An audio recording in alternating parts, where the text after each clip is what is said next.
आचार्य शुक्लोर आधुनिक काल महादेवी प्रसाद पंत निराला। तृतीय उत्थान के बीच हमारे वर्तमान नाटक क्षेत्र में दो नाटककार बहुत ऊंचे स्थान पर दिखाई पड़े, स्वर्गीय जयशंकर प्रसाद जी और श्री हरि कृष्ण प्रेमी।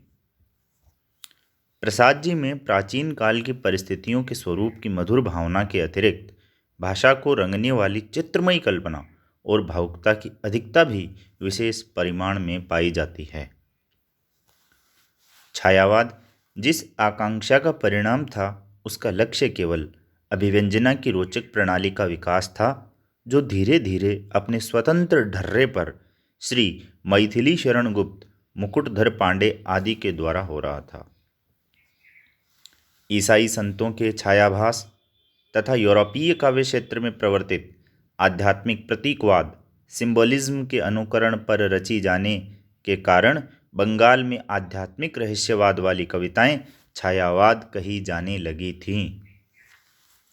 छायावाद शब्द का प्रयोग दो अर्थों में समझना चाहिए। एक तो रहस्यवाद के अर्थ में, जहां उसका संबंध काव्य वस्तु से होता है, अर्थात जहां कवि उस अनंत और अज्ञात प्रियतम को आलंबन बनाकर अत्यंत चित्रमयी भाषा में प्रेम की अनेक प्रकार से व्यंजना करता है।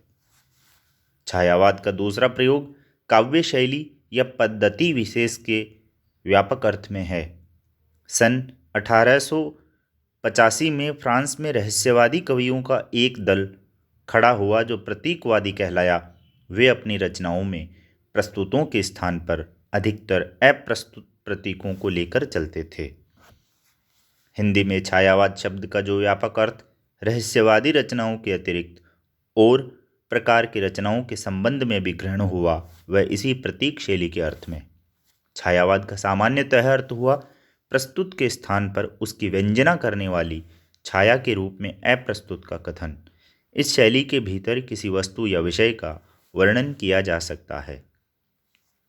छायावाद का केवल पहला अर्थात मूल अर्थ लेकर तो हिंदी काव्य क्षेत्र में चलने वाली श्री महादेवी वर्मा हैं, पंत प्रसाद निराला इत्यादि और सब कवि प्रतीक पद्धति या चित्र भाषा शैली की दृष्टि से ही छायावादी कहलाए।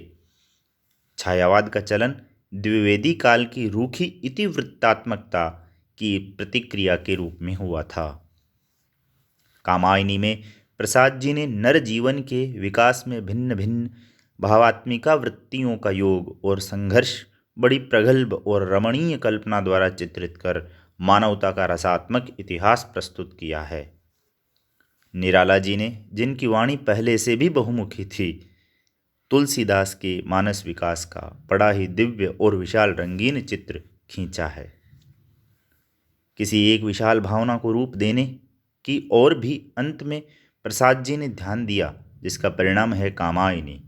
इसमें उन्होंने अपने प्रिय आनंदवाद की प्रतिष्ठा दार्शनिकता के ऊपरी आभास के साथ कल्पना की मधुमती भूमिका बनाकर की है।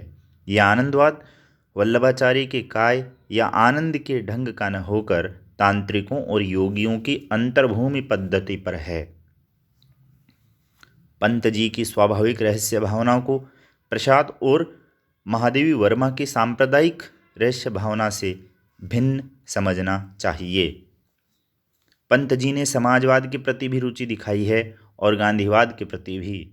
ऐसा प्रतीत होता है कि लोक व्यवस्था के रूप में तो समाजवाद की बातें उन्हें पसंद है और व्यक्तिगत साधना के लिए गांधीवाद की बातें।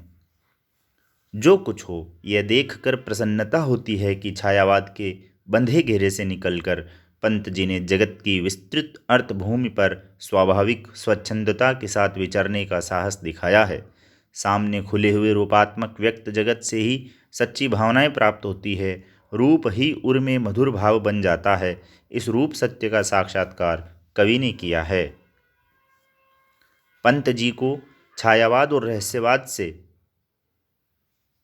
निकलकर स्वाभाविक स्वच्छंदता की ओर बढ़ते देख हमें अवश्य संतोष होता है। संगीत को काव्य के और काव्य को संगीत के अधिक निकट लाने का सबसे अधिक प्रयास निराला जी ने किया है। गीत लिखने में जैसी सफलता महादेवी जी को हुई, वैसी और किसी को नहीं।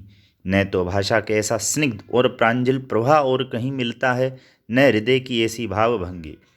जगह जगह ऐसी ढली हुई और अनूठी व्यंजना से भरी हुई पदावली मिलती है कि हृदय खिल उठता है। धन्यवाद।